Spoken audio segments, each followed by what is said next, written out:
আজ আপনাদের সাথে শেয়ার করছি সকালে ব্রেকফাস্টেও খেতে পারেন বা রাত্রে ডিনারে রুটি না খেয়েও কিন্তু এটা খাওয়া যেতে পারে। চলুন কি বানালাম একবার একটু দেখি।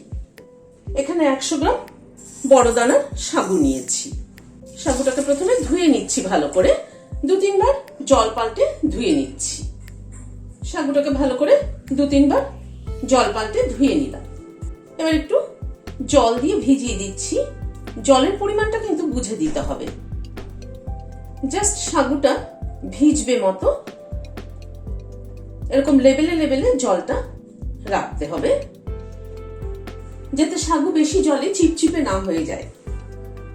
এভাবে ভিজিয়ে ঘন্টা 2-3 রেখে দেবো। সাগুগুলোকে প্রায় ঘন্টা 3 মতো ভিজিয়ে রেখেছিলাম। সাগুটা কিন্তু একদম ঝরঝরে হয়ে গেছে। জলের পরিমাণটা ওই জন্য একদম ঠিকঠাক দিতে হয়, যাতে সাগুটা ঝরঝরে হয়। সাগুটা একটা চাপ দিয়ে দেখে নিচ্ছি, দেখুন একদম সুন্দরভাবে ভিজে গেছে, সফট হয়ে গেছে, খুব সুন্দর, একদম চিপচিপেও হয়নি অথচ সফট হয়েছে। সাগুটাকে একটু সাইডে সরিয়ে রাখছি। এখানে খানিকটা কাবলি চানা সেদ্ধ করে নিয়েছি। কাবলি চানাটাকে ভিজিয়ে রেখেছিলাম রাতভর, তারপরে সেটাকে 3-4টে সিটি দিয়ে নিয়েছি। অল্প নুন দিয়ে 3-4টে সিটি দিয়ে নিয়েছি। কাবলি চানাটাকে একটু হাত দিয়ে এরকম করে একটু স্ম্যাশ করে নিচ্ছি, মানে জাস্ট ভেঙে ভেঙে নিচ্ছি।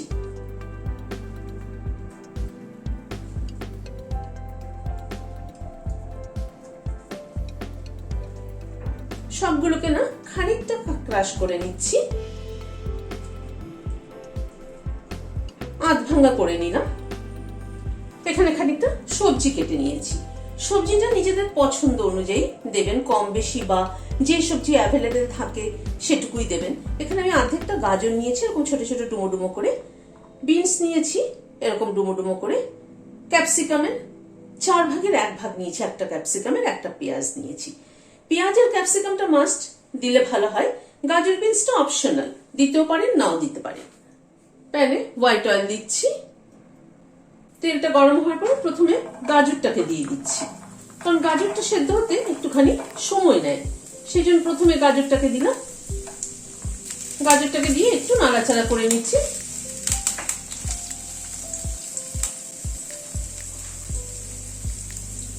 গাজরটাকে দিয়ে এই মিনিট খানেক একটু নাড়াচাড়া করে নিলাম। পেঁয়াজটা দিয়ে দিচ্ছি, বিনস ক্যাপসিকামটাও একই সাথে দিয়ে দিলাম। সবকিছুকে দিয়ে একটুখানি ভেজে নিচ্ছি।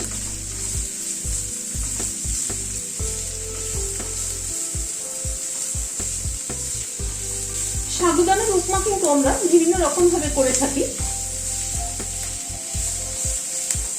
সাগুদানার উপমা কিন্তু আমরা বিভিন্ন রকম ভাবে করে থাকি, তবে এরকম ভাবে করে দেখবেন খেতে কিন্তু দারুণ লাগে।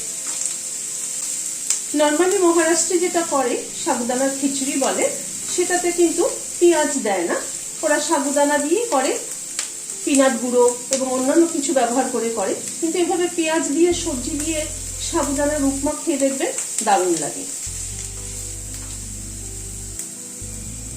সবজিগুলোকে মিনিট খানেক একটুখানি সতে করে নিলাম, খুব বেশি কিন্তু ভাজবো না। একটা কাঁচা লঙ্কা কুচি করে দিয়ে দিলাম, 1 চামচ আদা কুচি দিলাম। কাঁচা লঙ্কা আর আদা কুচিটাকে দিয়ে জাস্ট একটুখানি নাড়াচাড়া করে নেব। সকালে ব্রেকফাস্টের টিফিনে বা রাত্রিবেলা রোজ রোজ রুটি খেতে তো ভালো লাগে না, রুটি না খেয়ে এরকম একটা কিন্তু সাগুদানার উপমা করে নিলে কিন্তু ভালো হয়, মন্দ হয় না কিন্তু খেতে। এবার এই চানাটাকে দিয়ে দিলাম, ছোলাটাকে দিয়ে একটুখানি নাড়াচাড়া করে নিচ্ছি।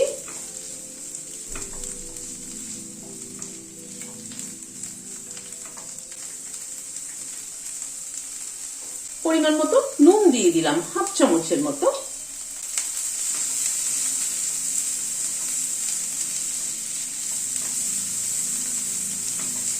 নুনটাকে দিয়ে একটু নাড়াচাড়া করে নিচ্ছি।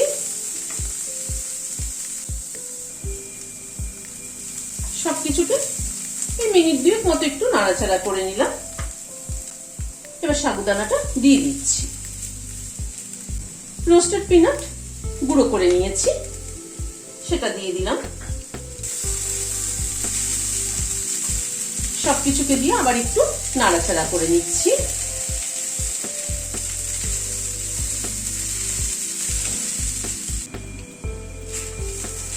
সাবুদানাটাকে দিয়ে একটু নাড়াচাড়া করে নিলাম, নিয়ে একটু ঢেকে দিচ্ছি। মিনিট 2 মতো ঢাকা ছিল, ঢাকাটা খুললাম। খুলে একটু নেড়ে দিচ্ছি। সাবুদানাটা কালার কিন্তু দেখুন চেঞ্জ হয়ে গেছে। খানিকটা নারকেল কোড়া ছড়িয়ে দিলাম।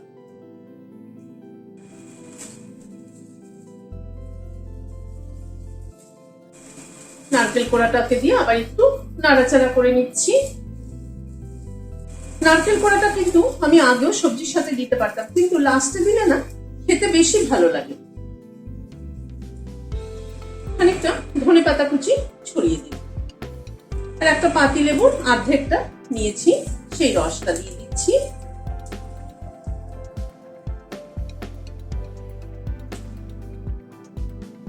সবকিছুকে দিয়ে একবার একটু মিশিয়ে দিচ্ছি।